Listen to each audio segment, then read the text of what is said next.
Exodus chapter 10 and really trying to get to the heart of this incredible story. It is incredible. Which, you know, is about the plagues of locusts and darkness. Absolutely. That hit Egypt. And we see it all play out through the tense back and forth between Moses and Pharaoh.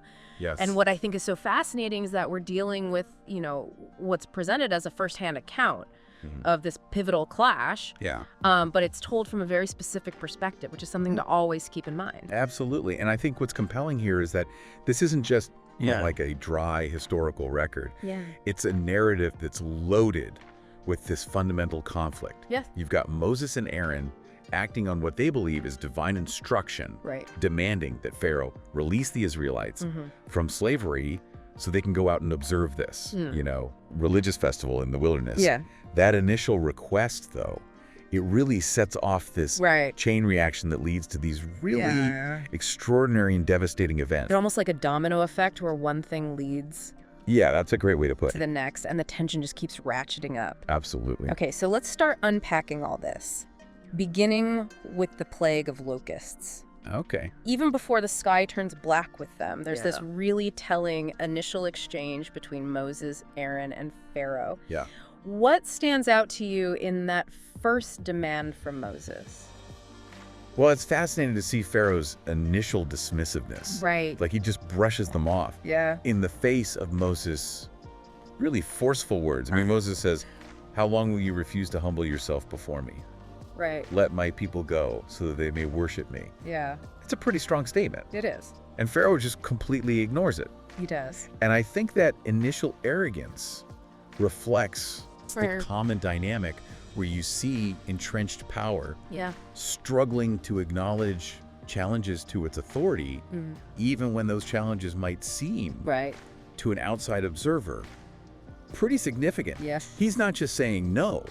He's refusing to even acknowledge the basic premise of their demand. And what's interesting is that refusal seems to create ripples even within Pharaoh's own administration, doesn't it? Absolutely. We see his officials stepping in, and their perspective is remarkably different from Pharaoh's.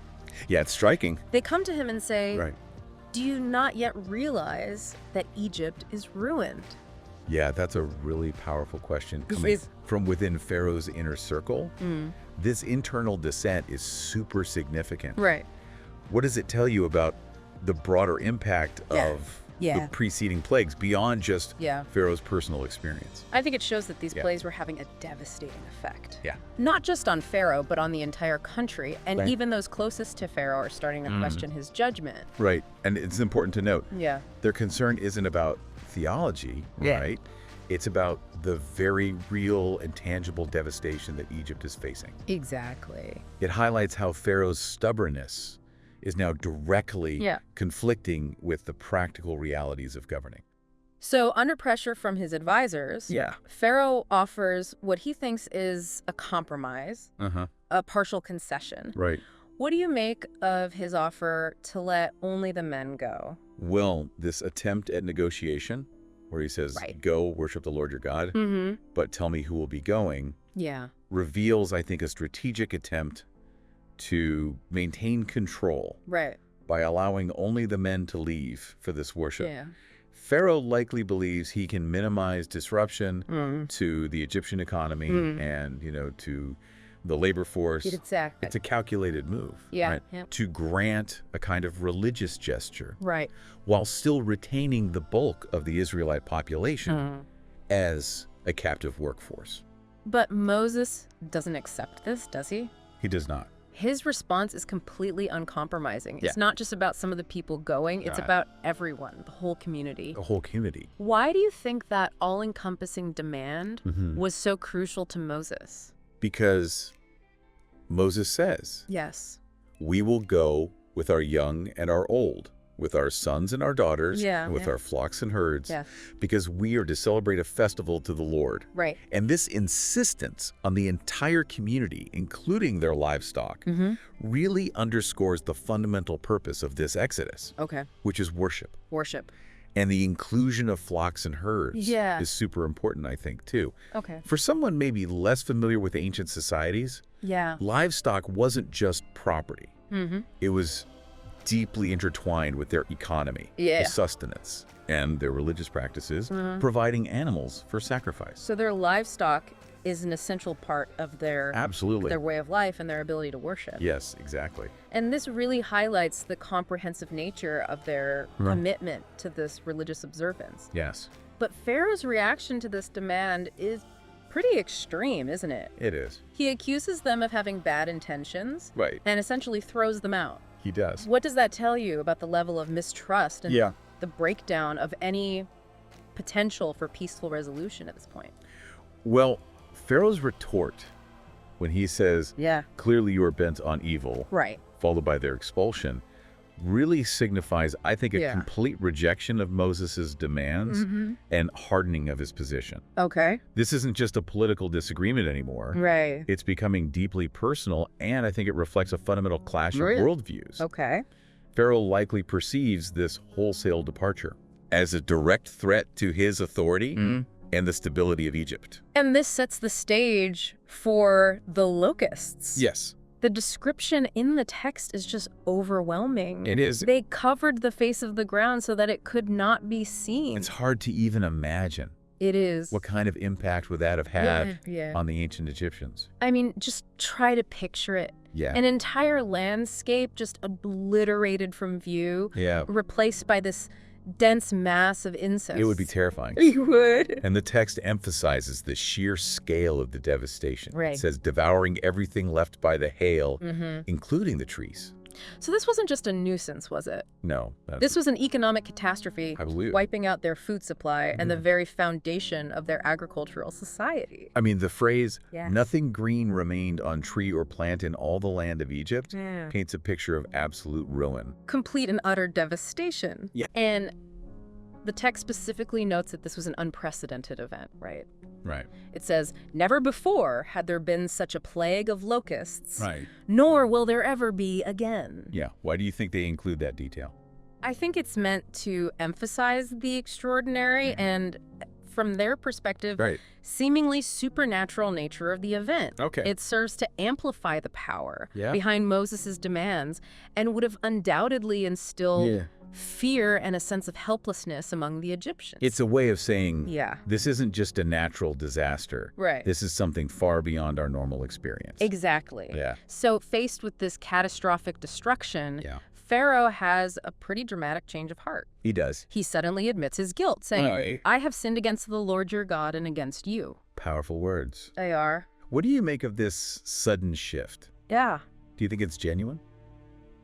I mean, it's hard to say for sure. His admission is certainly a turning point in his rhetoric, but whether it's genuine repentance or just a pragmatic response to the overwhelming crisis is open to interpretation, I think. I agree. It's possible he's finally recognizing the power at play, or maybe he's simply desperate for relief from the devastation. It could be either, or even a mix of both, right? Right. I mean, his subsequent plea for forgiveness and for the plague to be lifted certainly suggests a desire to escape the immediate consequences. Okay, so he asks for forgiveness, and there is a temporary reprieve. There is. The locusts are swept away. Yeah. But what's significant about the aftermath of this relief? Well, the temporary removal of the locusts by the west wind, carrying them into the Red Sea, demonstrates, I think, a really powerful control over nature. Yes. However, the crucial point is what follows. Okay. But the Lord hardened Pharaoh's heart, and he would not let the Israelites go. So even after experiencing this incredible relief, Pharaoh's heart hardens again, and he reverts back to his stubborn refusal. Yeah, and this cyclical pattern of Pharaoh relenting under immense pressure, only to revert to his stubbornness, is a recurring theme throughout the story. It is. And it really raises some questions, but the nature of his will and the extent of divine influence as portrayed in the text. So we move from this agricultural devastation to an entirely different kind of plague, darkness. Yeah. And this isn't just a lack of light. The text says it was darkness that can be felt. Yeah, that's a really interesting description. It is. What does that imply for the people experiencing it? Well, I think the description of darkness that can be felt lasting for 3 days, rendering people unable to see or move, suggests a truly oppressive and terrifying experience. Okay. This isn't just inconvenience, it's a complete disruption of daily life, social interaction, and any sense of normalcy. So it affects every aspect of their lives. Absolutely. And the physical sensation implied by the phrase adds a layer of profound unease and helplessness, I think. It's a darkness that you can almost reach out and touch. Exactly. And again, there's the striking contrast. Right. The Israelites in their dwellings had light. Yeah, during this plague. What message do you think that distinction would have sent? Well, this selective nature of the plague would have served as a powerful and unmistakable sign. Right. For the Israelites, it would likely reinforce their belief in the power and protection of their God. Okay. For the Egyptians, it would further underscore the distinction being made between them and the Israelites. Right. Perhaps fueling fear and a sense of divine judgment. So in the midst of this palpable darkness, Pharaoh tries yet another negotiation. He does. This time, he's willing to let everyone go, but with a catch regarding their livestock. Yeah. What's the significance of that condition? He says to Moses, even your women and children may go with you. Yeah. Only leave your flocks and herds behind. Right. So what do you make of that? Well, I think it indicates a partial yielding, but still an attempt to maintain some leverage. Right. He's not giving in completely by retaining their livestock. Yeah. He's likely trying to ensure their eventual return or at least cripple their ability to sustain themselves independently. Yeah, because remember, livestock was central to their entire way of life. Absolutely. But Moses is, again, firm, insisting that the livestock are absolutely necessary for their worship. Right. Why is that point so non-negotiable for him? Because Moses explains, our livestock too must go with us. Right. Not a hoof is to be left behind. And he goes on to say, until we get there, we will not know what we are to use to worship the Lord. It emphasizes their dependence on divine instruction regarding the specifics of their worship and the necessity of bringing all potential resources. Absolutely. They don't yet know which animals will be required for sacrifice, so they have to bring everything. Exactly. They have to be prepared. And this is the breaking point for Pharaoh. It is. His heart hardens completely, and his response is filled with anger and a death threat. Yeah, it's a really intense moment. It is, he says to Moses, get out of my sight. Make sure you do not appear before me again.